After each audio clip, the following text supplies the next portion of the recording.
ప్రశ్నించగా ఆ శ్రీ మహావిష్ణు వారి చెబుతున్నారు, నారద, అన్నవర మహాపుణ్య క్షేత్రమునందు బ్రహ్మ, విష్ణు, మహేశ్వరుడు త్రిమూర్తులు ముగ్గురు కూడా వీరవేంకట సత్యనారాయణ స్వామి వారిగా అవతరించారు. ఆ సత్యదేవుని మహిమాన్వితమైన వ్రతం ఒకటి ఉన్నది.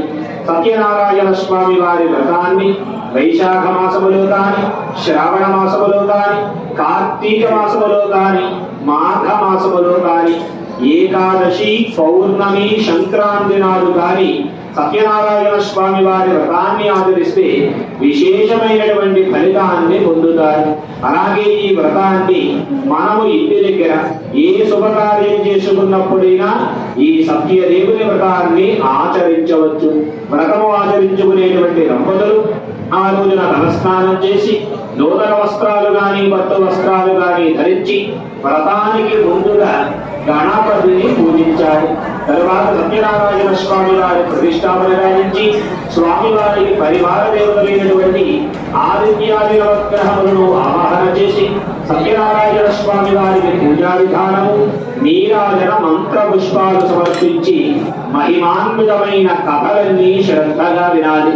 అలాగే వ్రతమంతా పూర్తయిన తర్వాత గోధూమరవతో తయారు చేసిన ప్రసాదం సత్యనారాయణ స్వామి వారికి నివేదన చేసి ఆ ప్రసాదాన్ని భక్తితో స్వీకరించి ఆ రోజు వచ్చినటువంటి బంధువులందరికీ కూడా భోజనాలు పెట్టి వ్రత మండపాన్ని బ్రాహ్మణ పండితులకు దానంగా ఇచ్చి దక్షిణ తాంబూలమిచ్చే వాళ్ళ ఆశీర్వచనాన్ని పొందాలి. సత్యనారాయణ స్వామి వారి వ్రతము ఆచరించడం వలన స్త్రీలకు సౌభాగ్యము, సంతానము లేని వారికి యోగ్యమైనటువంటి సంతానము కలుగుతుంది.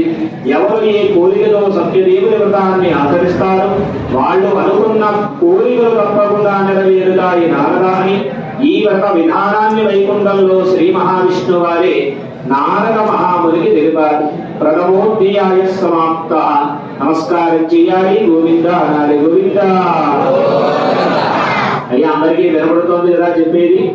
ద్వితీయోధ్యాయ, రెండవ కథ. పూర్వకాలమున మహాపవిత్ర పుణ్యక్షేత్రము కాశీ మహానగరం. కాశీ మహానగరంలో ఒక బ్రాహ్మణోత్తముడు ప్రతి నిత్యము భిక్షాటన చేసుకుంటూ జీవితాన్ని గడిపేవారు. ఆ బ్రాహ్మణోత్తముడు సత్యనారాయణ స్వామి వారికి దయ కలిగి స్వామివారే ఒక సన్యాస రూపంలో వచ్చి చెబుతున్నారు, బ్రాహ్మణోత్తమ విచారించకు, సత్యనారాయణ స్వామి వారి వ్రతాన్ని ఆచరించవయ్యాని కష్టం పోతుంది అని వ్రత విధానాన్ని బ్రాహ్మణుడికి తెలిపి సత్యనారాయణ స్వామి వారు అక్కడే మాయమైపోయారు. ఆ బ్రాహ్మణోత్తముడు చాలా సంతోషించి వ్రతాన్ని ఆచరిస్తారు.